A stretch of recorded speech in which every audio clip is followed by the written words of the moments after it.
Hey everybody, this is Matthew Naiman from RocketStock.com, and today we're going to be looking at the Carnage pack from RocketStock. Carnage is a collection of over 290 visual effects elements, optically captured in 4K on a perfect, easily keyable green screen. Carnage is designed to be compatible with every major nonlinear editing system out there, but today we're going to look at using Carnage in Adobe After Effects, Adobe Premiere, and Final Cut Pro. So let's get some blood flowing. Hey everybody, here we are in Adobe After Effects, and we're going to take a look at this awesome piece of stock footage that I got from RocketStock.com, and it looks like it's a Spartan warrior or something with a big sword, and oh no, he stabbed his buddy right in the crotch or gut, or stabbed him somewhere. Either way, I don't think he's going to have a very good weekend. What we need to do is we need to add a little bit of blood to this stabbing, just to make it a little bit more realistic and a little bit more gory and, all that good stuff. We all know why we're here. The first thing I notice when I look at this shot, before we start adding any blood, is there's a camera movement. The camera comes down with the sword, and we have our little centurion guy come up from the bottom. And it's also not a shot that provides us with a lot of data to track, because there's a very shallow depth of field, probably a very long lens, which means all of the little points fall off very quickly, so we're going to have to kind of do some magic to track here. When I evaluate the shot, I'm looking for bits of information that only have pure up-down movement, and I'm also going to work backwards in my track because what matters is that it's accurate at the end and not so much at the beginning. The first spot that pops out to me is this little white dot here. Looks like it's pretty good to track. I don't need to track scale or rotation because the camera's just on sort of a linear tilt, so I think this should do. I'm going to highlight my footage and jump over to the tracker window and select track motion. It's going to pop open my layer window, and I'm going to drag my track point over to this little highlight. I'm also going to expand the size of the track a little bit, and then only really expand the search area vertically because I don't really need much horizontal search area, and that will speed up the track. And from this point, I'm going to hit play backwards, and let's see what happens. Starts well, but we lose our track. So I'm actually just going to frame forwards a few frames with page down. Let's see where we lose our track. Right about there. So at the frame that we lose our track, I'm going to hold Alt and drag our track point to the next bit of information that I think we can glean a track out of. There's like a little dark dot here that I think the tracker will be able to make something out of. Let's expand the search window a little bit. And I'm just going to step backwards frame by frame to see if this takes. Yeah, it looks pretty good. You can see that the little cross is still on our original white spot. So I should be able to frame by frame track this back a little bit. I think we're getting to the point where we need to begin our track, but I'm going to hold Alt and drag over to one more feature high up in frame and just see if we can extend that track back just a little bit. Yeah, that should be enough. And if we zoom out, we can see that our track point is still down here, which is somewhere on the ground. I'm now going to go to Layer, New, Null, and I'm going to name this Null, Track Null 01.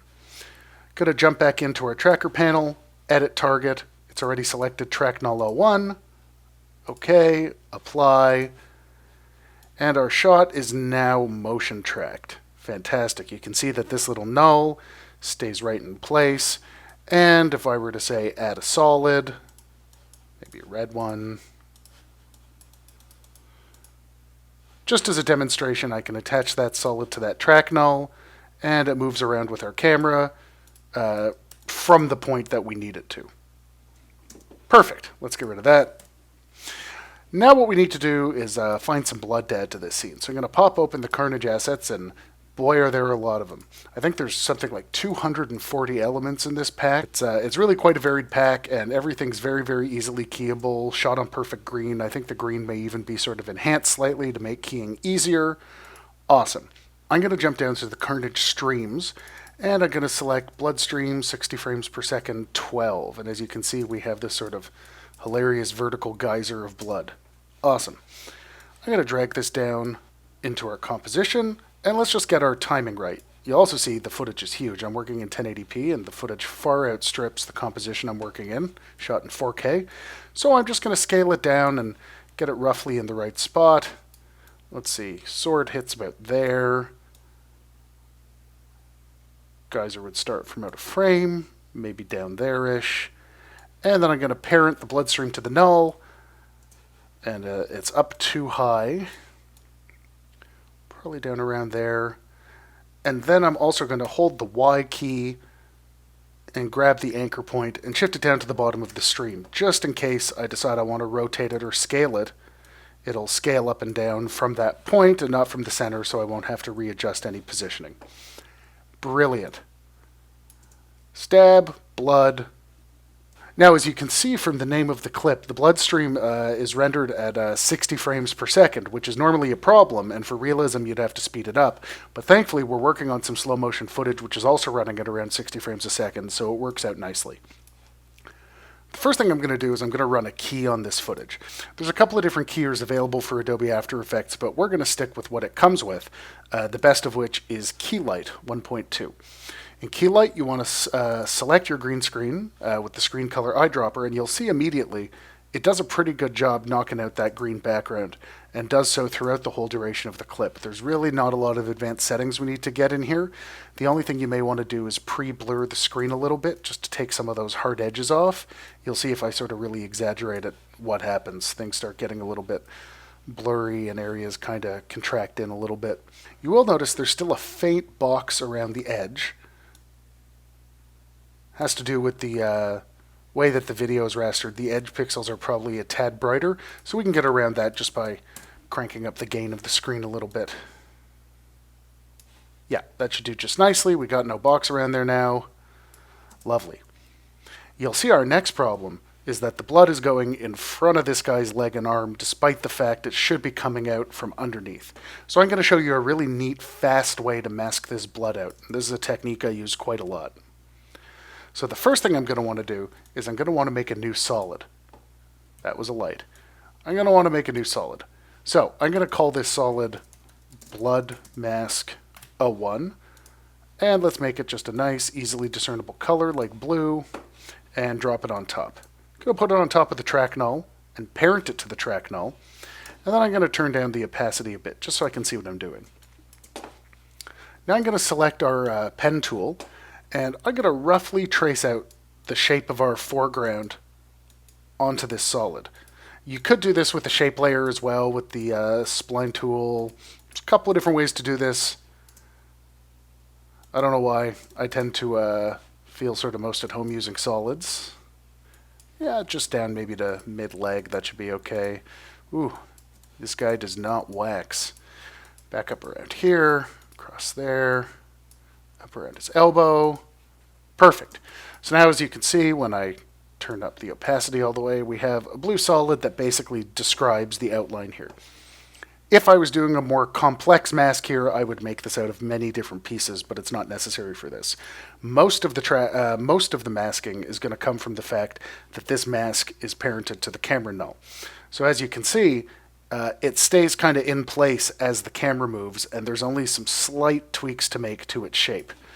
So here I'm going to hit M to twirl open the mask tools, and I'm going to put a keyframe on the mask path.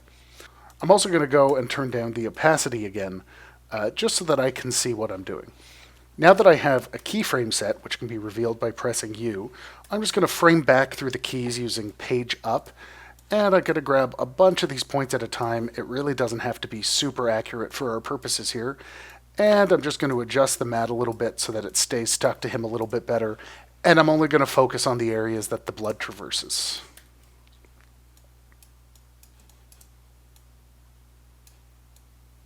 I will fast forward this for your viewing pleasure.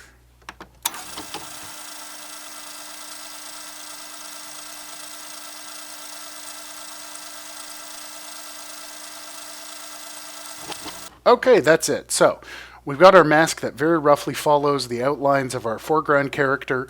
And what are we going to do with it?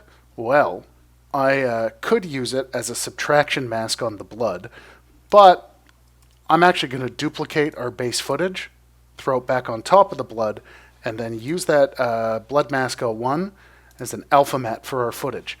So basically, there's another iteration of the video running on top, and it's only showing where that blue mask shows. And as you can see, the mask does a good job of keeping our Centurion on top of the blood. And because I've done it this way, I can actually now still scale up the blood. Lost my anchor point translation there. I can now still scale up the blood. I can rotate it a little bit, and it stays masked by his hands and all the bits that are supposed to be masking it out. And for a slightly more natural edge on the mask, I can also pop open the blood mask, hit F, feather it just a little bit. Let's take a look at our shot. Oh, that's gotta hurt. So I'm also going to go to Layer, Adjustment Layer, throw it on top. Let's just give this thing a little bit of a final color tweak. Why don't we jump down to Color Correction, Curves, and let's go for a little bit of that Zack Snyder 300 look, and Color Correction, Saturation. Yeah, see, that's exactly like 300. I could have made that movie by myself. Oh no! Oh, right in the breadbasket. Alright, so that's it for Adobe After Effects. Why don't we jump over to Premiere and have a look at how we can use some Carnage assets in that piece of software. Hey everybody, okay, here we are in Adobe Premiere, and we've got this shot of a drippy sink, and it looks to me like the kind of room where some carnage is going to go down. So, I think what we're going to do is we're going to aim to have sort of a little blood splatter on this wall as if someone just off screen is being shot, and we're also going to do a little bit to simulate a gunshot to help sell that. So, the first thing we're going to want to do is have a look at our footage. I don't see any immediate red flags. There's no movement. That's great. So this seems like a good shot suited for Premiere as opposed to After Effects. I'm going to twirl down our assets, and I'm going to go into our splats, and let's find a nice blood splat. Ah, that's just what I'm looking for. Someone getting splattered all over the wall. So I'm just going to drag it onto our timeline, and you'll notice that it's A, larger than our footage, and B, also filmed at 60 frames per second. Only a problem because our main footage is 24 frames per second. So to get this to fit this properly, all I'm going to do is I'm going to right-click, speed, 250%.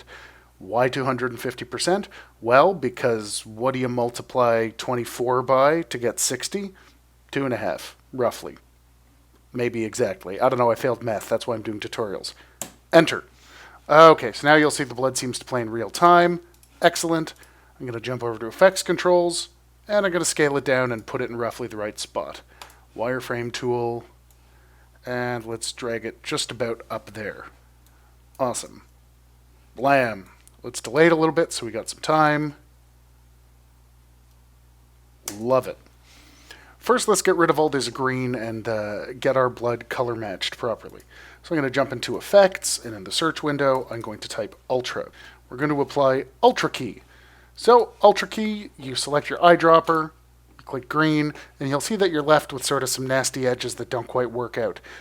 Sometimes these are alleviated by changing your keying setting, but we're actually going to go about this a slightly different way. We're going to jump down into the color correction tools. And under color correction, we're going to go to tint, throw it on top, and we're going to map black to a nice maroon, and we're going to map white to a nice maroon. Turn that down a little bit, and that'll give us a nice healthy red base that we can then correct from. I'm going to go down to Lumetri Color, throw it on top. And under basic correction, let's pull down our shadows, make this a little bit darker. Pull up our highlights, give it a little bit more vibrance. And drag the black down just a little bit. Okay, that's a good start. Let's minimize all these guys. So, now you'll notice our blood splatter is in completely the wrong perspective compared to our background footage. The way we're going to work with that is under the search window and effects, we're going to type corner. And we're going to use a handy little effect under Distort called Corner Pin. So when I apply Corner Pin and then highlight it under the effects controls, you'll see that we're presented with these little blue dots. If I zoom out a little bit, you'll see that it's actually 4 blue dots. So each of these dots represents a corner of our footage, which allows us to give footage some perspective. So I'm going to grab one of these dots, and then under the wireframe, Let's move it up on the wall just a tad, or sorry, down on the wall just a tad, just so we can cover the front of it with the sink and give it a little bit more immersion into the scene. And let's jump back to fit. Yep, that immediately looks better. I actually think it could use a little bit more perspective. Just going to drag those points down a little bit more to add a little bit more perspective.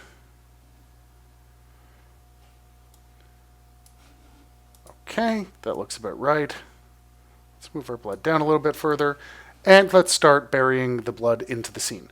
So the first thing I'm going to want to do is I'm going to copy our base stock footage. I'm going to set our active layer to video 3, and I'm going to hit paste and throw our footage back on top. Why am I doing this? He's a madman, you're saying to yourself. No, under opacity, I'm going to select the pen tool, and I'm just going to very carefully, and by very carefully I mean in an awful hurry, trace out the edge of this sink. That should be enough. There you go, and you'll see what that does is it holds the sink over the blood, which lets us grab it and move it exactly where we want it, as if it was actually on the wall behind the sink in the frame. Great. Also going to turn down the feather on that a little bit because it's a tad much. And there you go, blood on the wall. So the next thing we need to do is we need to signal what's causing the blood to hit the wall, and we're going to do that with a gunshot. I am going to nest these clips because I'm happy with this as is, and I'm going to call this blood spatter nest. So actually what I'm going to do is jump back over to the project layer, and then under here I'm going to select new adjustment layer. I'm going to take that adjustment layer and throw it on top of our footage, and then I'm going to jump back over to effects, and I'm going to search for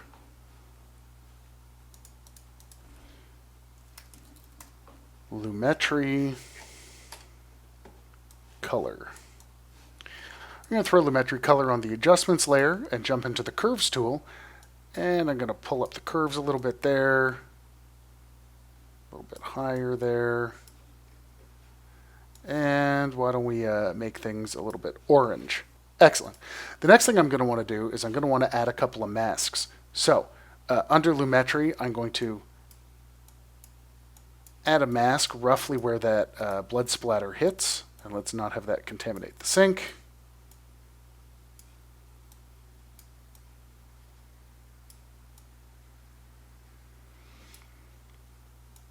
Awesome. I'm also going to add a second mask around the front of the sink. Great. And then I'm going to add one more mask, just sort of a little sliver there. And I'm going to make sure all these masks get a healthy amount of feather, especially the big one. And you'll see as I flick that effect on and off, what I've attempted to do is maybe replicate the light from an off-screen gunshot. And now all we have to do is go find the frame right before the blood hits, right there. And I'm going to apply the effect, blade tool, delete everything before that, skip ahead a frame, blade tool, delete everything after that, and let's hit play. There you go, gunshot and blood. And last, but certainly not least, here we are in Final Cut Pro, and we've got one more great clip from Shutterstock.com. Oh, that looks like that hurts. Yeah, so we've got this hand with a knife stabbing off screen, and I think we're going to almost comically have a little bit of blood spraying in the background. The first thing we're going to want to do is pick our blood clips. Let's take a look at what we got.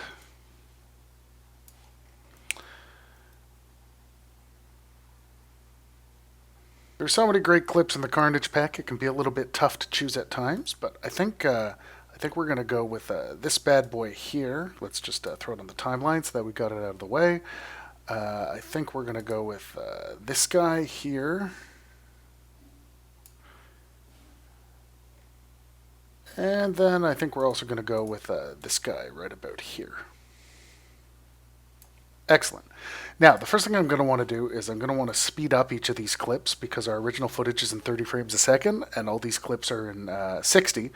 So I'm going to want to go to fast 2 times on each of these clips. Fast 2 times and fast 2 times. That should let them play out at a more reasonable speed. Great. Now the first thing we want to do before we start any keying or effects work is we want to lay these out in time. So let's find our first knife stab. And right there, that's probably where we want our blood to start spurting. Let's go with that. Yep, that looks about right. I'm going to just change the blending mode of these to a multiply for now, just so that we can see through them. Stab. There's our second stab.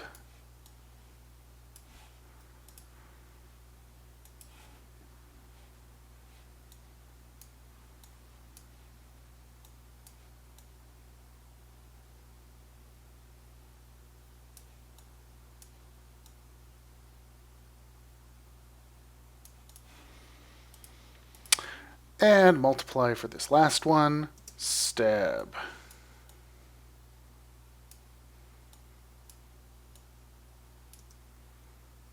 Yep, timing of that seems about right. Next thing I'm going to do is focus on orientation. Let's start with this last one because it's the furthest off. I'm first thing going to scale it up, which is not a problem because I have tons of resolution since this is in 4K. And let's actually maybe have it rotate that direction a bit, just so that it's kind of spraying up from some poor victim down just off screen. Let's see how that feels. Yeah, that looks like a nice final blow. Okay, I'm going to change all of these back to a normal blending mode, and let's get keying. So, I'm going to jump over to the effects window. You see I already have keying selected. And then I'm just going to drag the keyer onto our footage, and you'll see that immediately it really does quite a nice job of keying out the green. I am then going to want to jump over to the color correction tab, and let's drag our exposure down just a bit to darken the blood, and head over to saturation, and maybe ramp up the saturation just a bit to make it look more red. Pretty good. And let's go to our second splat. Let's once again throw the keyer on it. Jump over to colors. Let's drag the exposure down to match the other one.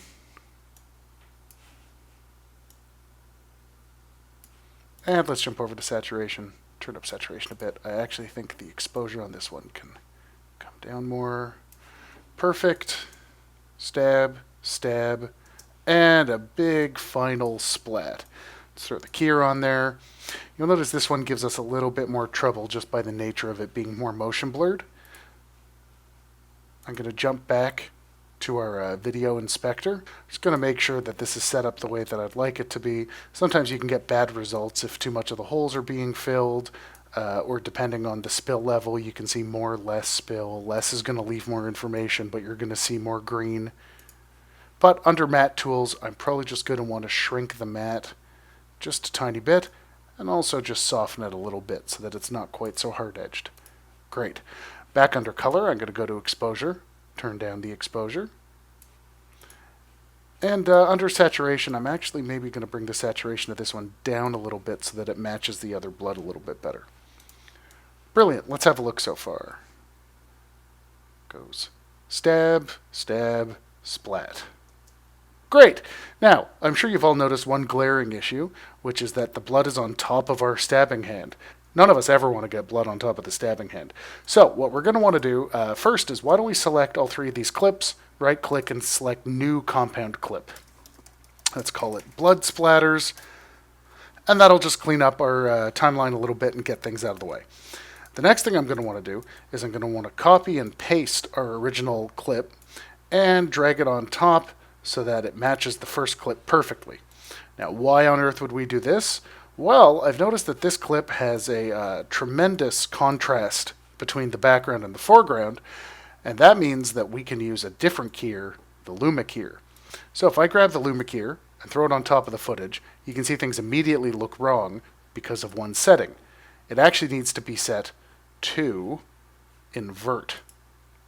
So, once you hit invert, it's actually keying out lighter and leaving behind darker parts of the frame. You can see it's still not perfect, but I can tweak those values using this slider to make sure that it's keying out darker, saving lighter, and stab. So if I roll back and hit play, we get a stab, and a stab, and a stab. Let's tweak our key here to preserve our color throughout. And if I hit play, we get a stab, a stab, and a stab. And when we look at frames of the hand, everything's on top of the blood. Pretty great. Well, that's it for me today. You can find other great VFX packs just like this one and tutorials about how to use them at Shutterstock.com, and we'll be here to help you get the most of it.